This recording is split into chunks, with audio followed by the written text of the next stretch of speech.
1000 কোটি টাকা রাষ্ট্রের কাছে কিছুই না। তো সেখানে কিস্তিতে কিস্তিতে ভাগ করে দেওয়া হচ্ছে, এমনকি আহতদের ক্যাটাগরি করা হচ্ছে ABC। সেখানে জুলাই ফাউন্ডেশনের সাথে যারা ইনভলভ আছে, ছাত্র প্রতিনিধিদের মধ্যে যারা, তারা একটা রাজনীতি করছে, তাদের সাথে যারা রাজনীতি করছে তাদের ক্যাটাগরি তাদের মন মতো দিচ্ছে, যারা তাদের লাইনে নাই তাদেরকে আবার নিম্ন গ্রেডে দিচ্ছে। এমনকি সুবিধা পাওয়ার ক্ষেত্রেও একটা বৈষম্য করছে। এখানে এইটা ছাত্রদের দ্বারা হবে এইটা কেউ প্রত্যাশা করে নাই, কিন্তু এটা হচ্ছে।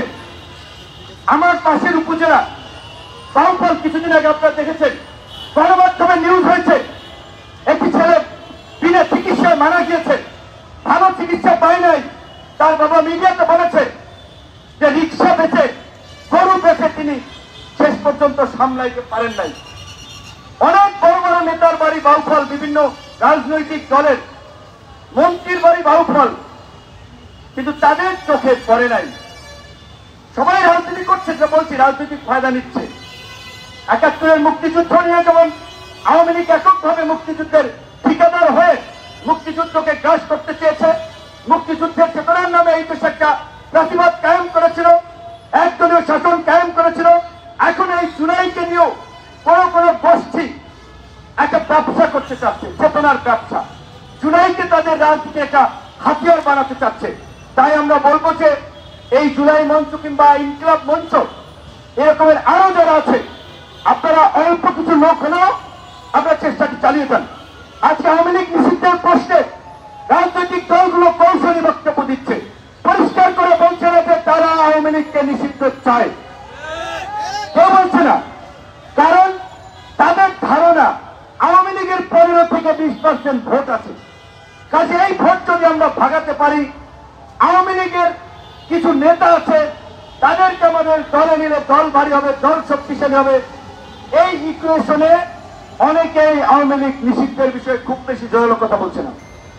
আমরা বলছি সকল রাজনৈতিক দলের কাছে, যারা প্রকৃত হচ্ছে এই জুলাইয়ের স্পিরিটকে ধারণ করে জুলাই গণহত্যার বিচার চায়, প্রতিবাদ নিষিদ্ধ চায়, তাদেরকে আওয়ামী লীগের প্রশ্নে স্পষ্ট অবস্থান ব্যক্ত করতে হবে।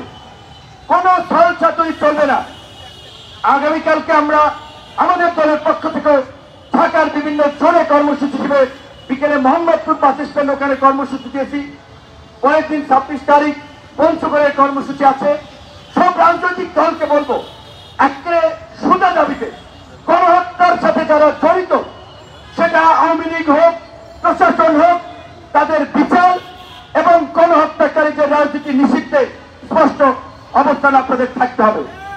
আজকে এই আওয়ামী লীগের 16 বছরের সবচেয়ে বড় পৃষ্ঠপোষক মাফিয়া শিল্প গোষ্ঠীর নাম ধরে কেউ কথা বলছে না, তাদের বিচার চাচ্ছে না, ভাসুরের নাম মুখে আনতে নাই।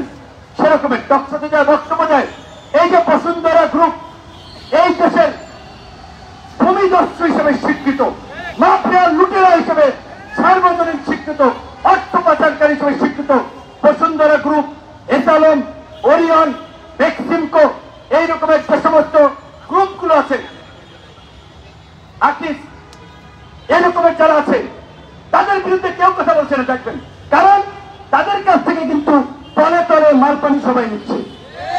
বসুন্ধরা লুটপাট করছে হাজার কোটি টাকা। তো যদি 200-400 কোটি টাকা রাজনৈতিক দলের পিছিয়ে ইনভেস্ট করে, তাদের তো তার লস নেই, তারা তাই করছে। ঠিক একইভাবে অন্যান্য মাফিয়া গ্রুপগুলো, ব্যবসায়ীরা, একজনের বিরুদ্ধে এখন পর্যন্ত উল্লেখযোগ্য ব্যবস্থা নেওয়া হয় নাই, গ্রেপ্তার করা হয় নাই। 111-এর সরকার এসে আপনারা দেখেছেন দুর্নীতির বিরুদ্ধে অ্যাকশন নিয়েছিল, যদিও সেই সময় রাজনৈতিক মোটিভ থেকে, বিরাজনীতিকরণের আইডিয়া থেকে কিছু রাজনীতিবিদ করে ফাঁসিয়েছিল। কিন্তু এটাও সত্য, সে সময় যাদেরকে গ্রেপ্তার করেছিল তাদের মধ্যে অনেকেই লুটেরা, অর্থ পাচারকারী, দুর্নীতিবাদ ছিল। কিন্তু এই সরকারের আমলে আপনারা আমাকে দেখান চাঞ্চল্যকর ভাবে 10 জন অর্থ পাচারকারী, লুটিয়া, মাফিয়া শিল্প গ্রুপ কিংবা ব্যবসায়ীকে ধরেছে, কাউকে ধরে নাই। তাই বলছি যে এই দেশের আমাদের দুর্ভাগ্য, আসলে 71-এর মুক্তিযুদ্ধ বলেন, 90-এর স্বৈরাচার বিরোধী আন্দোলনের কথা বলেন, এই 24-এর কথা বলেন। এই দেশের চাষা ভুষা কৃষক শ্রমিক তার সন্তানেরা লড়াই করে জীবন দেয় আর তার সুফল ভোগ করে একদল সুবিধাভোগী মানুষ, একদল উঁচুতলার মানুষ। এই যে উপদেষ্টা পরিষদ গঠিত হয়েছে, এই উপদেষ্টা পরিষদের কয়েকজন গত 16 বছরে 16 দিন আওয়ামী ফাঁসিবাদের বিরুদ্ধে রাজপথে ছিল, আওয়াজ দিয়েছিল? আপনার দেখান আছে? নাই। আপনাদের চেতনার সাথে আমি একমত। রাজনৈতিক দুর্বৃত্তায়নের ফলে রাজনীতিবিদদের প্রতি যে মানুষের ঘৃণা, অবিশ্বাস, সন্দেহ তৈরি হয়েছে যে রাজনীতিবিদরা আসলে ভালো কিছু করতে পারবে না দেশে, যেই লোক সেই কিছু সেভাবে চলবে। কিন্তু এই বাস্তবতা আপনাদেরকে মনে রাখতে হবে। আজ অরাজনৈতিক সরকারও বেশি দিন দেশে থাকলে সেই দেশেও নানান ধরনের সংকট তৈরি হয়। গৃহযুদ্ধ, অভ্যন্তরীণ অস্থিরতা, বৈদেশিক হস্তক্ষেপ, এই বিষয়গুলো মেমোরিতে নিতে হবে। আমরা বলছি নির্বাচন হবে, অবশ্যই নির্বাচনের আগেই কার্যকর সংস্কার হবে। একটা দলও কিন্তু বলছে না সংস্কারবিহীন নির্বাচন দেন। সবাই বলছে যেহেতু সংস্কার প্রস্তাবগুলো কমিশনের টেবিলে, যেই বিষয়ে ঐক্যমত তৈরি হয় সেগুলো নিয়ে জাতীয় সনদ করুন। সেই জাতীয় সনদে সকল দল স্বাক্ষর করবে, সেটা বাংলাদেশের একটা ঐতিহাসিক দলিল হবে। যেই রাজনৈতিক দল এই দলিল ব্রেক করবে আমরা তাদের বিরুদ্ধে দাঁড়াবো। সেই উদ্যোগ সরকার কেন 8 মাস এখন পর্যন্ত নেয়নি? সরকার শুরুর দিকে এসে বলেছিল উপদেষ্টাদের সম্পদের হিসাব দেওয়ার জন্য, সরকারি কর্মকর্তা কর্মচারীদের সম্পদের হিসাব দেওয়ার জন্য। কেউ দিয়েছে? কেউ দেয়নি। আলোচনায় আলোচনাও নাই। কারণ আজকে আমরা দুর্নীতি, লুটপাট বন্ধের কথা বলছি।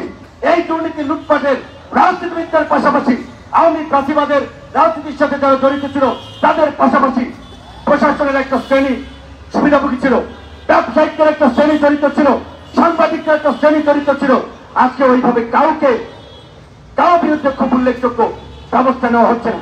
তাই আজকে জুলাই মঞ্চকে ধন্যবাদ। আজকে কতদিন অবস্থান এখানে? কোটি কয়েক মানুষ তারা 65 দিন এখানে অবস্থান নিয়ে আজকে বেশ কিছু রাজনৈতিক নেতৃবৃন্দকে একত্রিত করে তাদের সমর্থন এবং সম্মতি নিয়েছে। অন্যান্য দলেরও কর্মসূচি আছে। আশা করি এই কর্মসূচি যদি অব্যাহত থাকে আওয়ামী লীগকে অবশ্যই সরকার নিষিদ্ধ করতে বাধ্য হবে।